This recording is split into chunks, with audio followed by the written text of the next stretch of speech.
అంటే రాష్ట్ర ప్రభుత్వం ఏమీ లేదు, కేంద్ర ప్రభుత్వం తప్పంతా అని మేము రివీల్ చేస్తున్నాం అంటున్నాం. 10 ఏళ్లుగా కేసీఆర్ గారి ప్రభుత్వం ఉన్నప్పుడు లేని సమస్య ఎందుకు వస్తున్నది? యూరియా సమస్య రాగానే కేంద్ర ప్రభుత్వం అంటారు, మరి కొనుగోళ్ల సమస్య రాగానే కేంద్ర ప్రభుత్వం అంటారు. మరి కేసీఆర్ గారు ఉన్నప్పుడు ముందే ప్రోయాక్టివ్గా క్రియాశీలంగా వ్యవహారం చేసి కేంద్ర ప్రభుత్వంతో మాట్లాడి రైతులకు ఇబ్బంది రాకుండా చూసుకున్నాడు. మీకు ఆ తెలివి ఎందుకు లేదు? నిన్న మేము ఇక్కడికి వస్తున్నామని తెలిసినాక ఇలా 7 క్వింటాలు 10 క్వింటాలు ఎట్లయింది? మేము ఇక్కడికి వస్తున్నామని తెలిసినాక ఫింగర్ ప్రింట్ ఎందుకు తీసేసిండ్రు? నిజంగా మేము ఇక్కడికి వస్తున్నామని తెలియకపోతే మీరు కనీసం ఒక రివ్యూ అన్న పెడుతురా, వీడియో కాన్ఫరెన్స్ ద్వారా బయటకు వచ్చి ఆదరా బాదరాగా రివ్యూ చేసినట్టు ఏదైతే నిన్ను నటించిండ్రో జరుగుతుండేనా?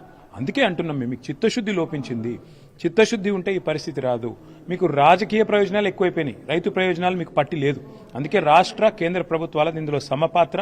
దిగుమతి అనే పేరుతో కేంద్ర ప్రభుత్వం ఇవాళ విదేశాల నుంచి తెచ్చే ప్రయత్నం చేస్తున్నది పత్తిని.